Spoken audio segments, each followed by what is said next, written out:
Halo teman-teman, sebelumnya perkenalkan saya Miranti. Dasar-dasar perilaku organisasi.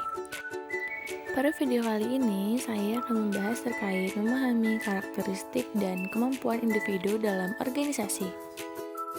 Dasar perilaku organisasi ini berkaitan dengan bagaimana individu dan kelompok berperilaku dalam konteks organisasi. Oke teman-teman, kita mulai bahas dari karakteristik biografis. Karakteristik biografis ini terdiri dari beberapa hal. Yang pertama itu ada usia.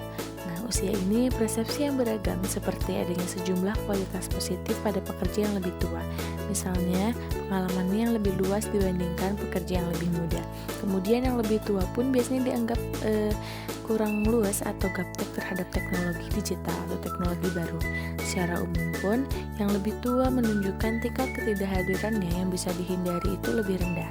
Namun, biasanya cenderung lebih tinggi ketidakhadirannya bila ketidakhadiran itu dapat dihindari, misalnya sakit.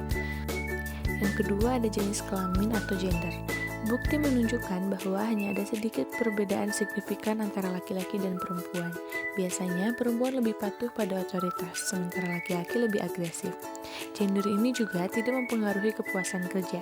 Kemudian adanya preferensi jadwal kerja. Biasanya, ibu pekerja itu lebih cenderung memilih pekerjaan paruh waktu, jadwal fleksibel, dan juga telecommuting untuk mengatur waktu dengan keluarganya. Ada juga tingkat kehadiran atau turnover. Beberapa studi menunjukkan perempuan lebih tinggi tingkat turnover-nya dibandingkan dengan laki-laki. Penelitian tentang ketidakhadiran pun menunjukkan bahwa perempuan lagi-lagi memiliki tingkat lebih tinggi dibandingkan laki-laki.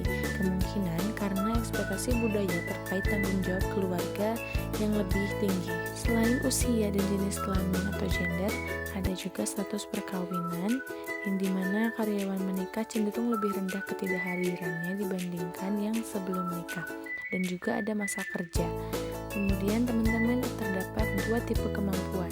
Ada kemampuan intelektual seperti bakat angka atau numerik, pemahaman verbal, kecepatan persepsi, penalaran induktif, penalaran deduktif, visualisasi ruang, dan juga kemampuan mengingat.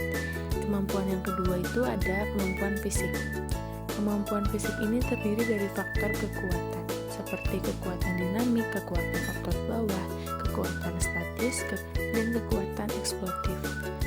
Ada juga faktor lain-lain seperti koordinasi tubuh, keseimbangan, dan stamina. Yang terakhir ada faktor fleksibilitas jangkauan, dan juga fleksibilitas dinamis. Oke teman-teman, segitu saja penjelasan atau pembahasan dari saya. Terima kasih.